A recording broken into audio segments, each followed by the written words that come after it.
Oahu carries so many layers, from iconic places like Pearl Harbor to the everyday corners where the island's culture really lives. On this trip, we meet locals crafting plumeria hairpieces, explored Honolulu's history, and even found a hidden lava tube tucked right off the highway. All of it comes together in a way that feels uniquely Oahu.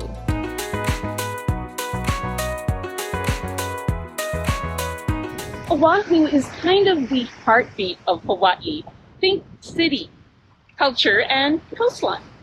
A quick pass through Waikiki gives you that classic Oahu backdrop before we dive into the places that tell a deeper story.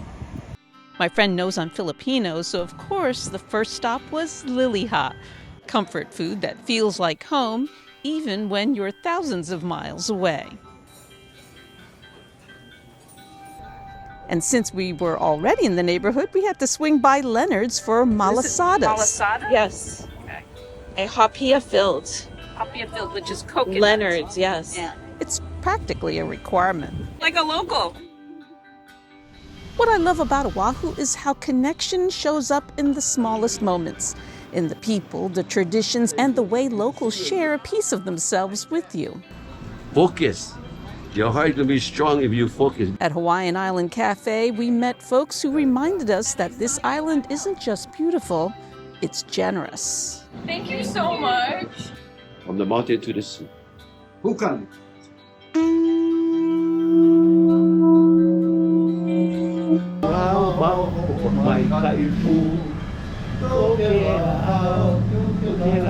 This is the Oahu that stays with you. Luau's can be a beautiful introduction to Hawaiian traditions, but they're mostly created for visitors. I didn't go to one on this trip. I wanted to focus more on the everyday culture you see around the island. As we drove through Honolulu's government district, it struck me how much of Hawaii's modern identity was shaped right here, especially after it became America's 50th state in 1959. A little bit about the history before this became a U.S. territory. King Kamehameha I unified the Hawaiian Islands in 1810, ushering in nearly a century of monarchy until Queen Liliʻuokalani was overthrown in 1893. A few years later, in 1900, Hawaii became a U.S. territory and, as I said earlier, became the 50th state in 1959.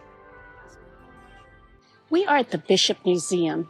The museum houses the largest collection of Polynesian cultural artifacts in the world, about 24 million. Of course, you're not seeing all those. It was founded in 1899 by Charles Reed Bishop for his late wife, Bernice. Bernice was the last direct descendant of the Kamehameha line. And along with that, there is an adjacent planetarium and a special exhibits museum that keeps rotating different topics.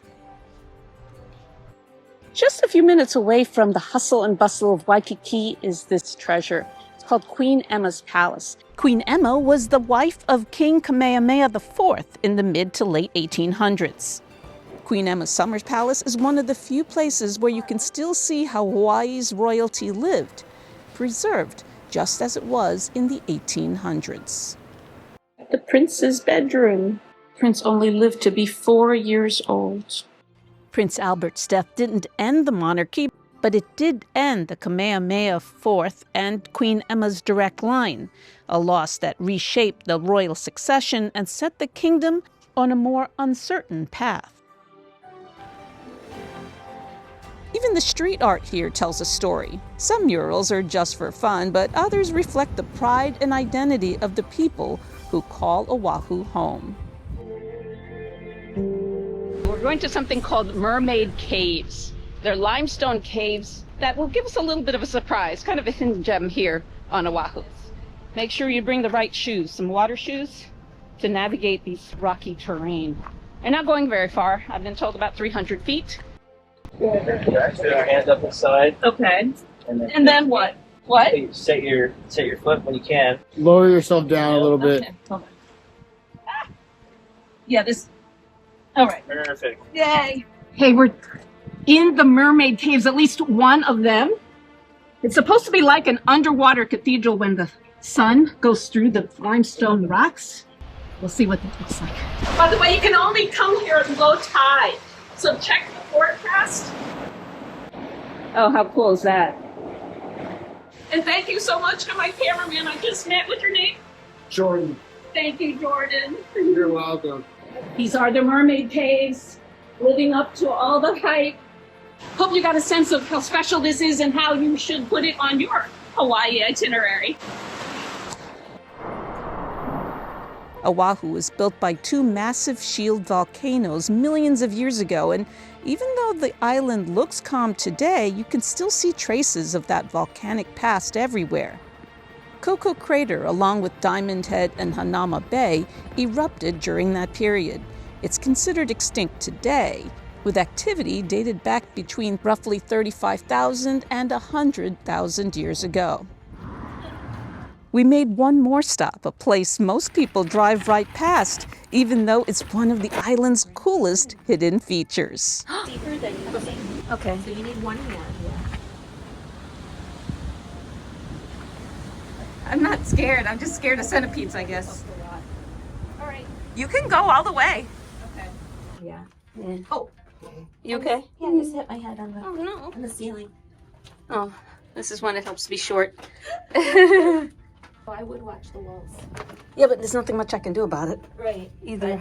You don't want to put your hand directly on a centipede. Well, like I said, not much I can do about There's it. another one. Oh, gosh. What is this? Yeah, it's like an explosion of them. Oh, wow. Look at this. Go through a lava tube. This is our reward. Pretty.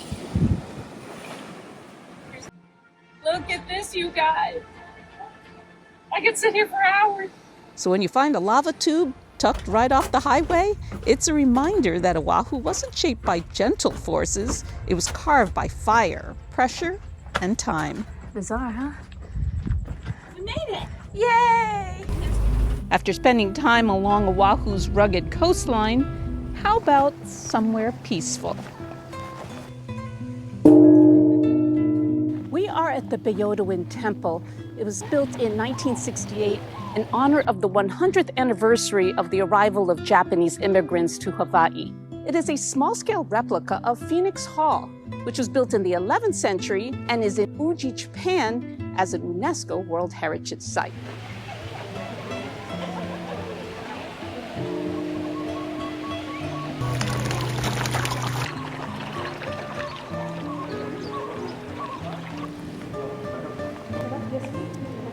What?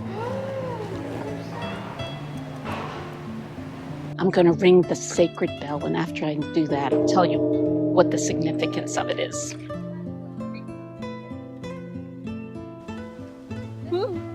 Visitors ring the temple bell as a moment of reflection, a way to pause and enter the grounds, or in my case, leave the grounds, with a sense of peace. Mahalo, Oahu! Till next time, thanks for joining me on Mary Goes Round the World. Here's my tip of the week for you.